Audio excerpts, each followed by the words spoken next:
Olá, mais uma vez. Que Deus te abençoe e muito obrigado por estar aqui, desejoso de ouvir um pouco mais sobre pensamentos e virtude.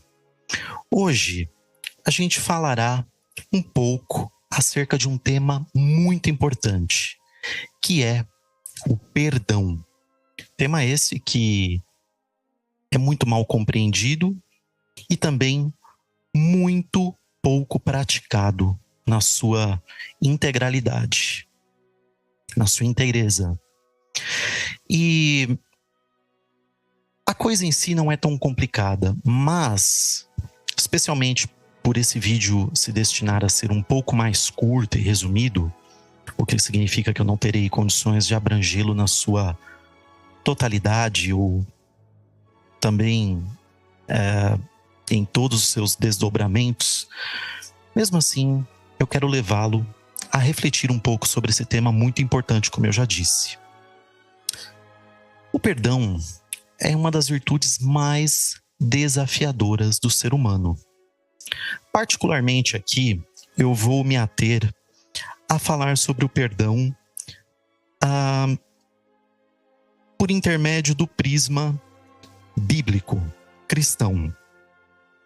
Sabemos que a filosofia e o homem muitas vezes fatiam esse valor, essa virtude que é o perdão,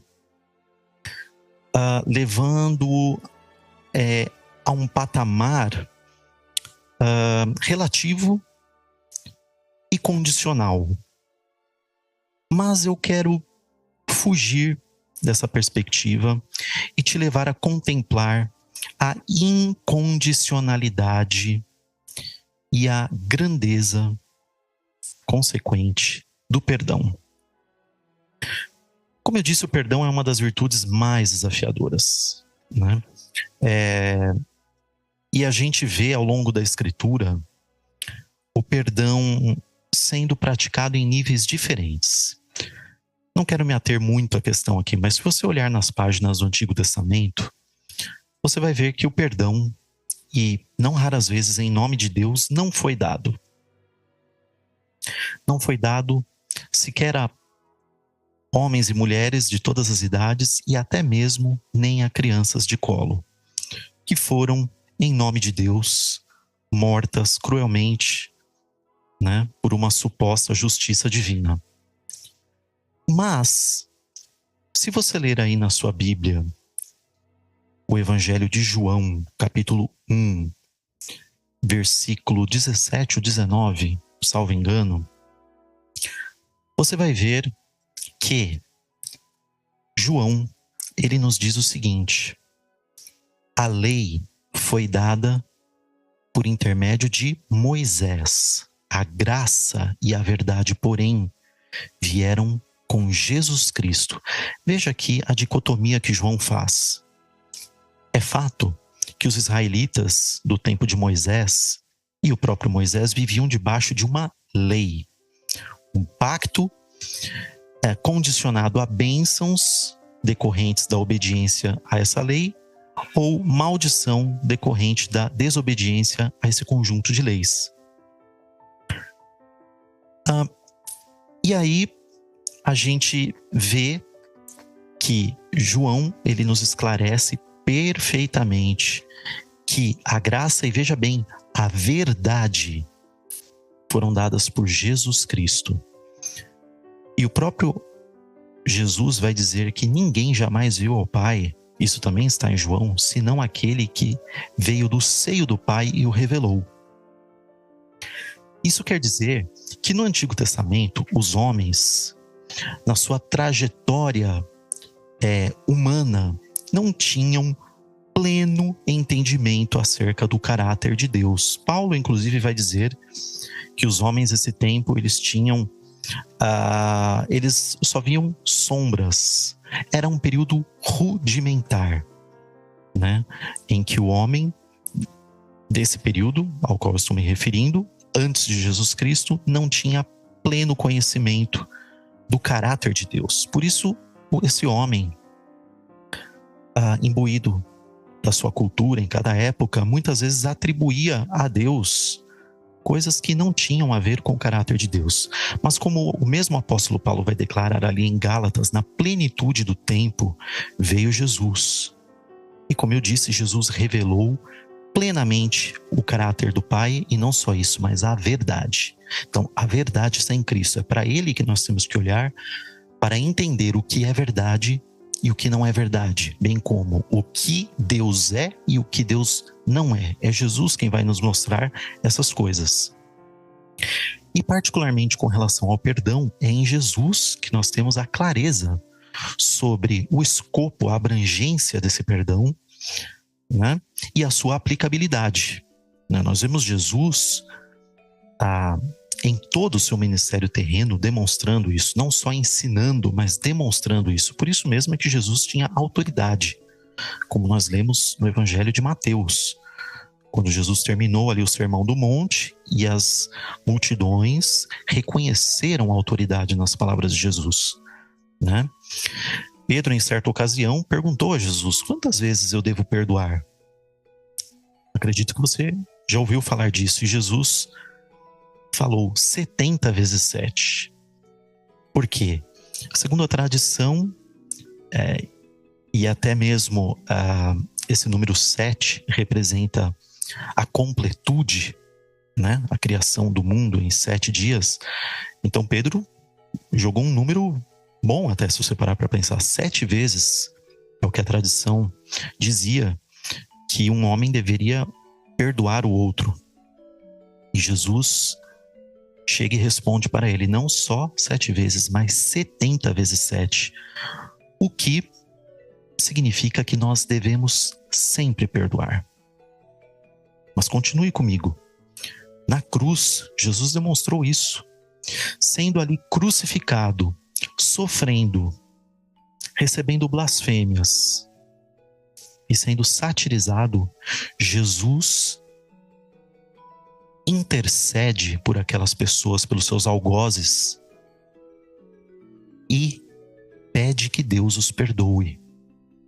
Veja o tamanho da nossa responsabilidade e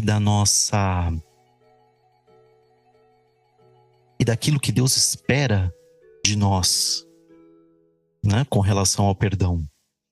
O perdão, ele não significa que você vai esquecer, no sentido de que Deus vai te dar um chá de esquecimento e você nunca mais vai lembrar de uma ofensa. Nunca mais vai lembrar de um mal que te fizeram. Perdão não é negar o que aconteceu, mas você libera o coração para não viver aprisionado no passado. Tem pessoas hoje que sofrem câncer por causa de falta de perdão ao longo de suas vidas, né? O perdão é como uma cicatriz. Depois de um tempo, você eventualmente pode bater o olho até sem querer naquela cicatriz, mas ela já não te causa mais dor, né? Da mesma forma, o perdão, então, peço desculpas aqui pelo barulho, né? O perdão, então, ele demanda da nossa parte atitude, disposição e iniciativa de perdoar. E a partir do momento em que nós correspondemos a essa expectativa de Deus com relação ao perdão, que é o de liberar perdão, Deus se encarrega de trabalhar no nosso coração, de nos amadurecer nesse processo de solidificação do perdão no nosso coração, na nossa consciência, e de fazer com que o nosso coração seja totalmente curado com relação a todo o mal que nos fizeram.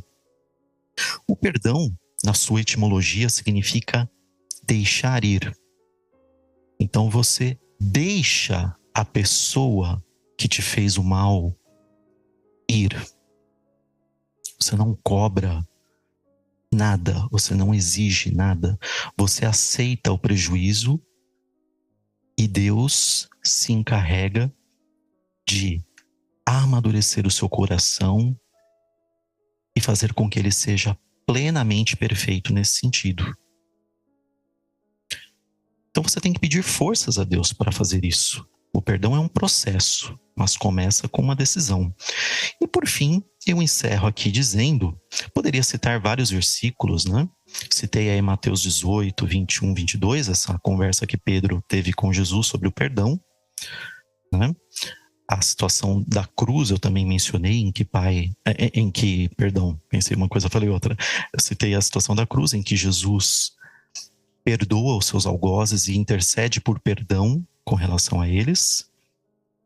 Efésios 4:32 também é um trecho em que somos admoestados pelo apóstolo Paulo a perdoar como Cristo perdoou. Aliás, Deus não se ofende. Só parou para pensar nisso? O cristianismo muitas vezes prega um Deus, e eu gostaria de gastar um tempo falando isso com você. O cristianismo muitas vezes se contradiz nesse ponto. Permita-me explicar por quê. Muitas vezes um pastor, acredito que todos os pastores em sã consciência ou líderes em sã consciência, ao aconselhar uma pessoa, certamente vão orientá-la a perdoar, a esquecer e a fazer tudo isso que eu acabei de falar.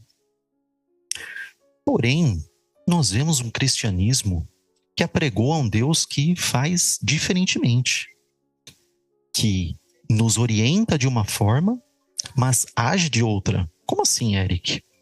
Você já deve ter ouvido falar de um Deus que supostamente jogará todas as pessoas que não o obedecerem e não fizerem segundo a sua cartilha num lago de fogo eterno. Eu queria que você, antes de você me julgar, queria que você pensasse um pouco sobre isso. Não sei se você já viu alguma cena de filme, ou mesmo, infelizmente, alguma situação real, ou pelo menos mais contemporânea, de uma pessoa sendo queimada viva. É horrível. É horrível. Eu tenho calafrio só de imaginar isso. Então, eu gostaria agora que você imaginasse o seu filho, porque o Senhor Jesus, ele nos ensina a orar, e em muitos momentos do seu ministério, ele vai dizer claramente que nós somos filhos de Deus. E o Evangelho diz isso não só com relação aos membros do corpo de Cristo, mas todos os homens e mulheres são filhos de Deus. Antes que você me julgue, leia lá o apóstolo Paulo, diante dos gregos, quando ele, pregando no Areópago, claramente, ele concorda com o poeta e filósofo grego que diz que todos os homens são prole de Deus. Se você não sabe o que significa prole, consulte no seu dicionário e você vai ver que são os filhos, a descendência, né, de uma pessoa. Então todos os homens igualmente são filhos e filhas de Deus. Todos os homens e mulheres são igualmente filhos e filhas de Deus. Mas economicamente, Deus constituiu uma noiva auxiliadora idônea para o seu filho. Assim, de modo que a eleição e predestinação não tem a ver com salvação ou perdição, mas com eleição de pessoas que terão na economia divina um papel específico. Mas esse é um assunto para um outro vídeo, ok? Mas voltando ao que eu estava falando, nós vemos o cristianismo apregoando esse Deus. E eu estava falando de uma pessoa em chamas. Gostaria que você imaginasse agora o seu filho.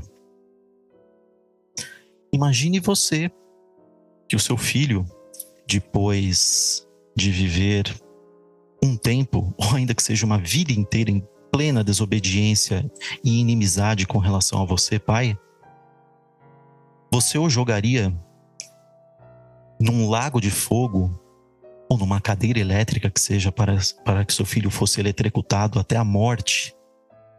Acredito que em sã consciência nenhum pai faria isso, nenhum pai ou mãe de verdade faria isso. E se você ainda pudesse fazê-lo, você faria isso de maneira que o seu filho, ou a sua filha, ou seus filhos, ou seus filhos ou suas filhas, caso isso estivesse no seu poder, permanecessem sofrendo tal tortura, sem fim, sem nunca acabar por toda a eternidade? Tenho certeza que um pai e uma mãe em sã consciência não faria isso. Mas é isso que o cristianismo atribui a Deus. E antes que me condenem aqui, eu gostaria de ler e recordar um pouco as palavras do apóstolo Paulo em 1 Coríntios 13, que muita gente lê, mas às vezes não se dá conta do que está lendo, da implicação ou das implicações advindas desse texto. Sabemos, antes de eu ler 1 Coríntios 13, sabemos que em 1 João 4, o apóstolo João falará que Deus é amor. Leia lá, capítulo 4 da primeira epístola do apóstolo João. Versículo 8 do capítulo 4 de 1 João. Aquele que não ama, veja bem, não conhece a Deus, porque Deus é amor. Veja que essa é a essência de Deus. É a essência de Deus. Deus não tem amor. Deus é amor. Agora, Paulo, em 1 Coríntios 13, descreve aqui o que esse amor é. Veja comigo. Versículo 4 do capítulo 13 de 1 Coríntios. O amor é sofredor, é benigno. Veja a implicação disso, é benigno. O que é ser benigno? É naturalmente e também de forma incondicional e irrevogável ser e estar no bem. O amor não é invejoso, o amor não trata com leviandade, não se ensoberbece. Soberba, orgulho. Só parou para pensar no orgulho? Esse Deus caprichoso do cristianismo que diz que não pode perdoar um ser porque esse ser foi contrário à sua vontade e o desobedeceu. Desculpa a cachorra latindo aqui, mas seguindo, não se porta com indecência, não busca os seus interesses. Olhe só, não busca os seus interesses, que também complementa e concorda com o que eu acabei de falar acerca da soberba, do orgulho. Não se irrita. Veja, Deus não se irrita, não suspeita mal, não folga com a injustiça. Seria justo uma vida de pecado ser paga com uma eternidade de tormento, aflição e tortura? Pense comigo. Talvez você não seja formado em meio jurídico ou em direito, mas qualquer um pode entender que a lei, assim como naquela figura, né, da balança, a lei, ela tende o quê? A ser justa, a ter uma balança correta. Eu não posso pagar um erro desse tamanho com uma punição desse tamanho. Pense comigo enquanto eu vou falando. Não precisa responder para mim, responda para si mesmo ou para si mesma. Mas vamos continuar. O amor, versículo 7. Tudo sofre, tudo crê, tudo espera e tudo suporta. E aqui eu termino. Tudo crê, tudo espera e, acima de tudo, tudo suporta. Por que então que esse Deus se mostra incapaz de suportar algo e perdoar? Bem, deixo esse questionamento para você, e aqui para mim fica claro, e eu vou afirmar isso com todas as letras: esse Deus que o cristianismo está pregando é um Deus grego, Deus humano, não é o Deus bíblico, não é Jesus Cristo. E alguém pode me interpelar e dizer, ou perguntar: mas Eric, Deus não pode fazer o que quer? E aí eu também deixo você para pensar. Bem, o O que dizer então das palavras de Jesus, quando Jesus nos compara com Deus, dizendo que nós que somos homens maus, sabemos dar boas coisas e dádivas aos nossos filhos, e coloca Deus num grau superior a nós. Como que esse Deus poderia ser inferior a nós em termos de justiça e amor e prática da justiça e amor?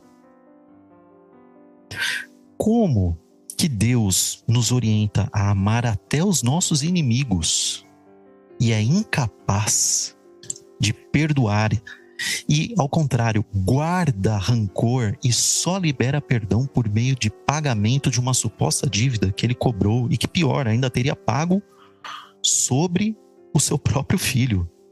E pior ainda do que isso, tendo pago essa dívida para toda a humanidade, como João vai dizer também na sua primeira epístola, salvo engano, ali no capítulo 2, quando ele vai dizer que Jesus é a propiciação não só pelos pecados dos membros do corpo de Cristo, mas pelos pecados de toda a humanidade, de todos os homens e mulheres. Como que esse Deus, que supostamente teria cobrado uma dívida da humanidade e recebido o pagamento do seu filho na cruz, continua cobrando esses pecados dos homens?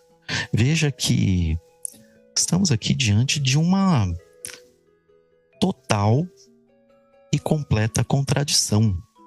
O problema é que os homens têm medo de pensar, têm medo de questionar e se afundam no dogmatismo e em crenças erradas, sem questionar e sem pensar. Novamente eu peço desculpas aqui pelo latido da cachorra. Estou na casa dos meus cunhados e aqui a gente não tem muito controle sobre a situação, mas eu tenho certeza que isso não vai impedir você, que está me ouvindo com atenção, de ponderar sobre a importância do que eu estou dizendo. Encerro aqui dizendo que o verdadeiro Deus, que foi, é e será o único Deus e a verdade absoluta no passado, no presente, no futuro, sempre, eternamente, de eternidade em eternidade, é amor e puro perdão. E a sua realização do seu plano de redenção e salvação passa pelo amor e pelo perdão perfeitos e se concretiza e se conclui com base no seu infinito e invencível amor e em nada mais. Poderia dizer outras coisas, mas creio que já é o suficiente por aqui, ok? Deus abençoe, muito obrigado pela sua atenção e nos vemos no nosso próximo vídeo. Até lá. Tchau.